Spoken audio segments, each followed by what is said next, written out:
He had a Rolex, tailored suit, everything right, and within seconds, I knew he didn't understand watches.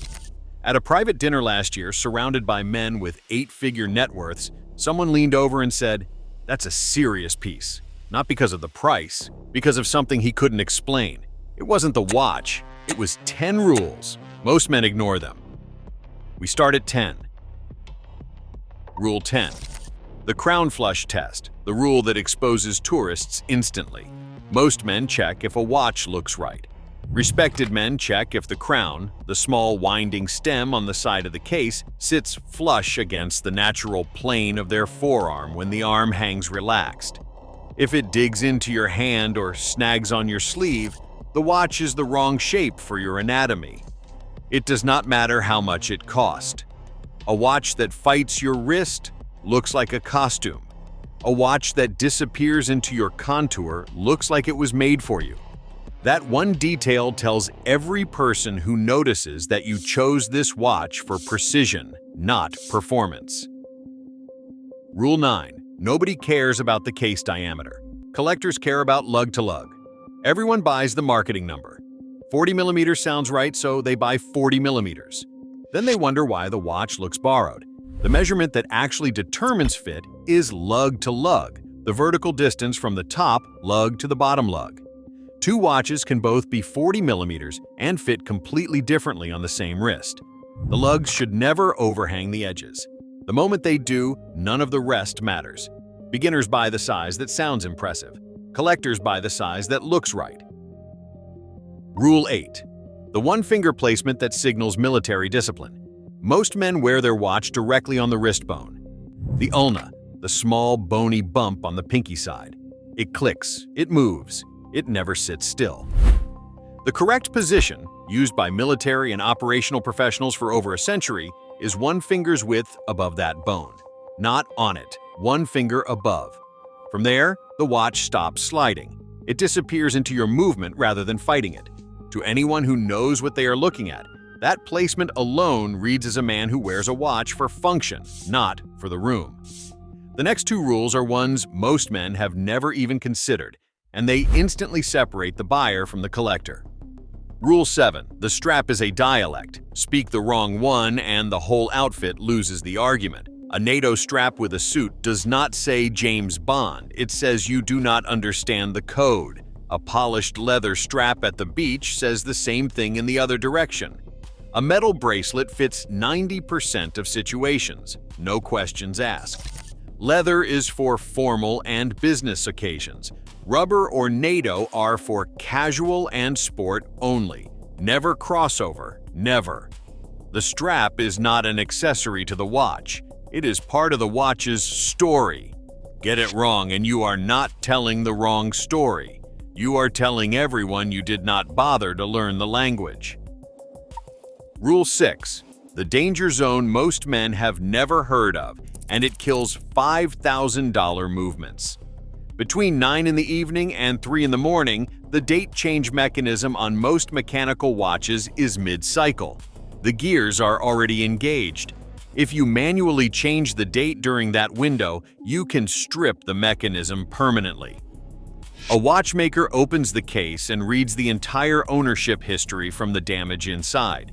He knows within minutes whether you treated it like a precision instrument or a gadget.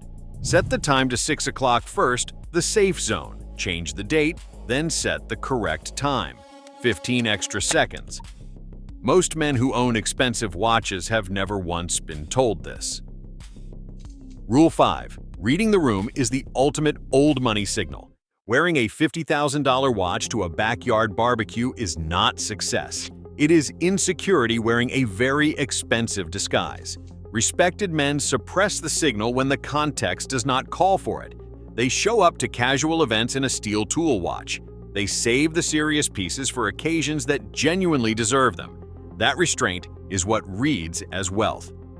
Old money has always understood that the most powerful flex is not showing your hand at all. Wait until Rule 3. That one hits different because it is not about the watch at all. Rule 4. The asymmetric clasp detail that screams collector.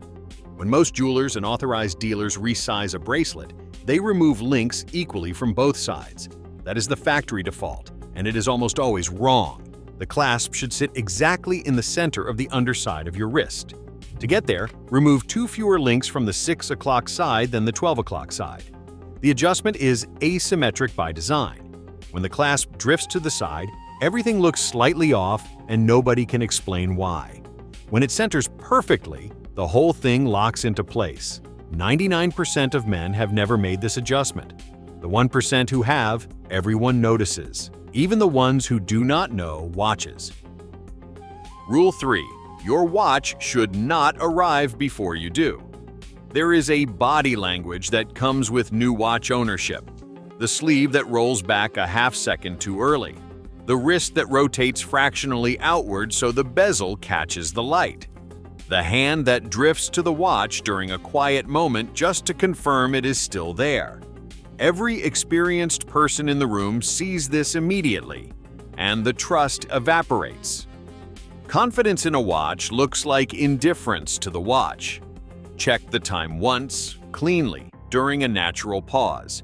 The man who checks it once is trusted more than the man who performs it constantly, and the room cannot explain why, but the room always knows. Rule 1. This is the one that makes everything else irrelevant if you get it wrong. Rule 2. Honest wear beats aggressive restoration every single time. A mirror bright bracelet, every scratch buffed out.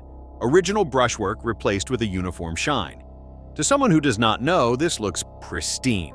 To a collector, it looks like a man who systematically destroyed the value of what he owned.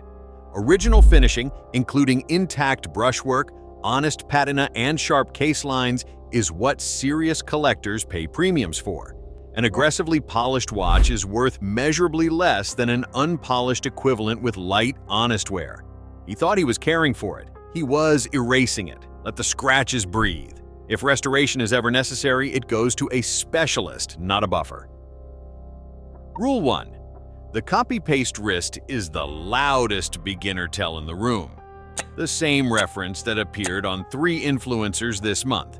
The same stacked configuration lifted from a social post. The same caption, the same angle, the same light. In a hobby built on the appreciation of things that are specific and chosen for a reason, the absence of a point of view is the most damaging signal of all. A wrist that looks like an algorithm is not a statement, it is the absence of one. Respected collectors have a wrist that looks like them, choices they can explain, references they chose before they saw anyone else wearing them, a perspective built over years, not over a feed. The goal was never the watch. The goal was always what the watch says about how you see the world. When that comes through, when it is the right size, the right occasion, the right position, worn with the right indifference, a $150 watch worn that way beats a $1,500 watch worn carelessly. Every single time. If this changed how you see your wrist, subscribe, drop a comment below. Which one of these have you been getting wrong? I read every single one.